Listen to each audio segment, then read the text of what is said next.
Of MCQs बनाया है। अगर आपको ये वीडियो अच्छी लगे so please do share with your friends as well. So let's start the video. So let's begin the topic. So the first question is, failure of foramen ovale to close will cause what congenital heart disease? Anomalies of pulmonary artery, pulmonary stenosis, atrial septal defect or transposition of the artery.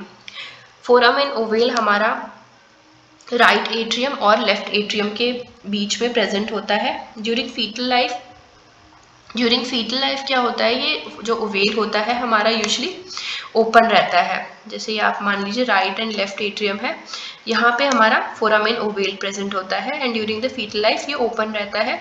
So the blood directly from the right atrium to right ventricle ये pass होता है during the fetal life, but soon after the birth foramen ovale close हो जाता है। और if अगर ये close नहीं होता तो पेशेंट को एट्रियल सेप्टल डिफेक्ट हो सकता है। So the correct option is option C.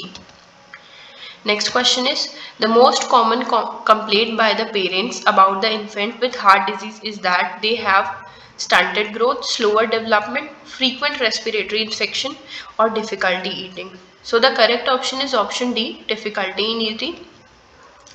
Common clinical feature of cardiac disease in children, जो कॉमन फीचर्स हैं पेशेंट के या चिल्ड्रन के जो कि इनको कार्डियक डिजीज है होता है वो है, एक तो फीडिंग डिफिकल्टी होती है बच्चों में, स्वेटिंग ड्यूरिंग द फीडिंग, बहुत ज़्यादा उनको स्वेटिंग होती है जब वो फीड करते हैं, फटीग, बहुत जल्दी थक जाते हैं वो बच्चे, अडॉप्टिंग स्क्वेटिंग पोजीशन जिसकी मैं इमेज अभी आपको दिखाऊंगी, चेस्ट पेन होता है पेशेंट को, dyspnoea that is difficulty in breathing, cyanosis body नीली पड़ना, क्लबिंग ऑफ द फिंगर होने लगती है एंड एंगोज neck vein.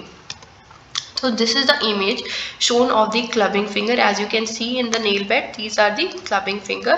और ये यूजुअली हमारे पेशेंट जो कार्डियक पेशेंट्स होते हैं और जिनको लंग डिजीज होती है उनमें प्रेजेंट होते हैं। ये क्यों बनते हैं?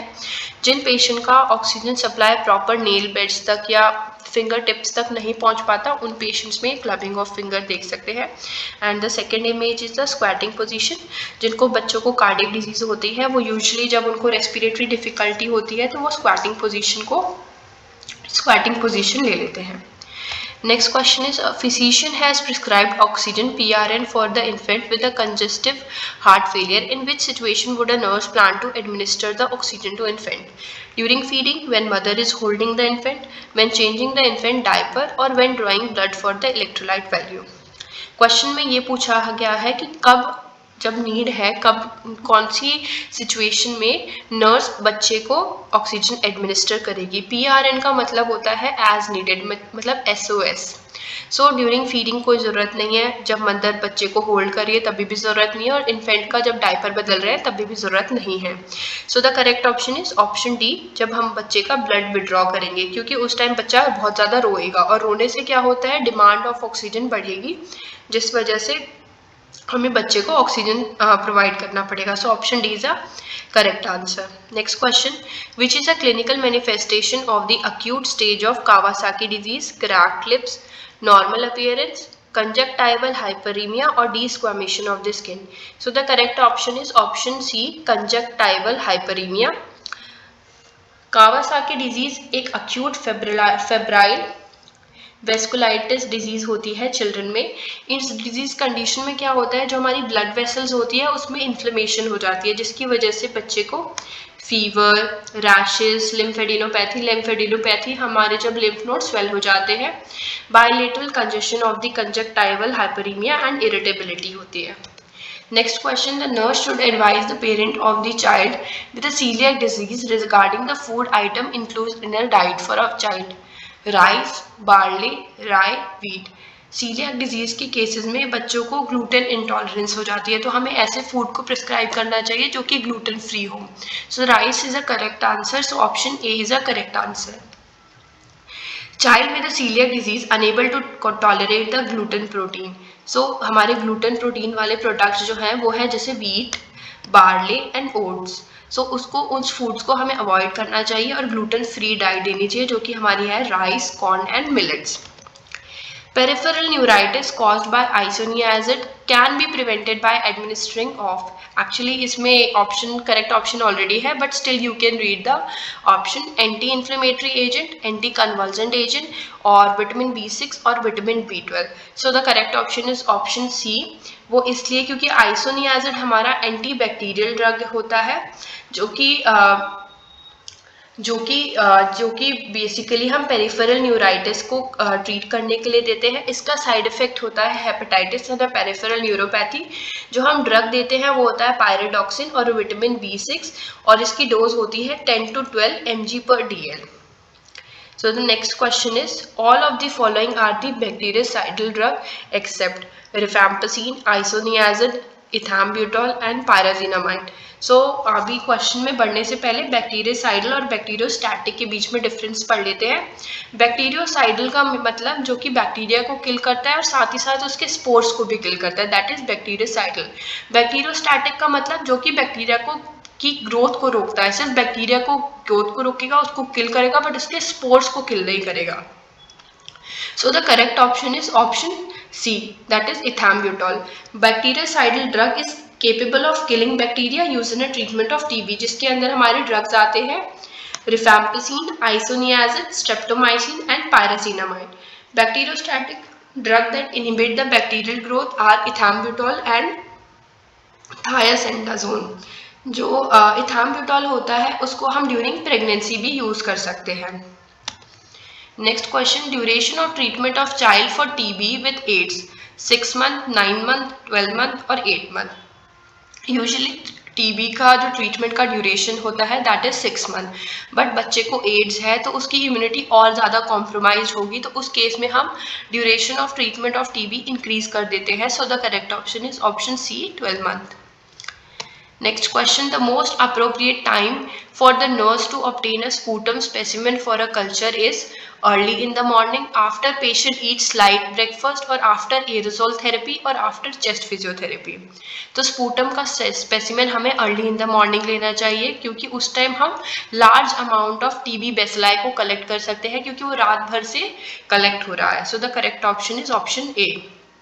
Next question, all drugs are given orally under DOTS program except isoniazid, rifampicin, ethambutol और vaomycin. So DOTS का full form होता है Direct Observe Treatment Short Course.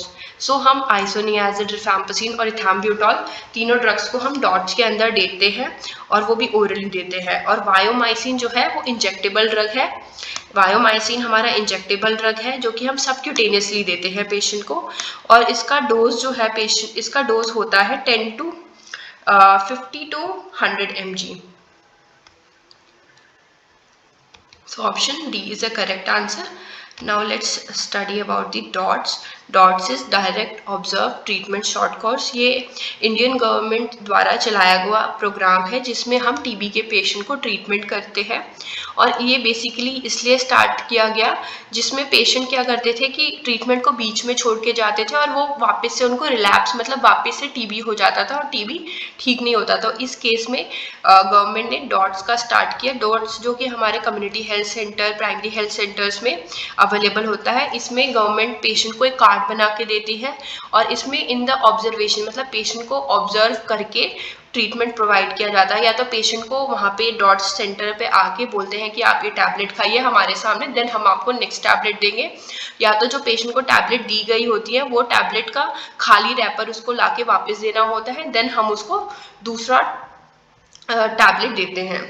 सो इसके जो फुल फॉर्म्स होते हैं जो हमारे निमोनिक्स यूज किए जाते हैं that is H stand for isoniazid, R stand for rifampicin, Z stand for pyrazinamide, E stands for ethambutol and S stands for streptomycin.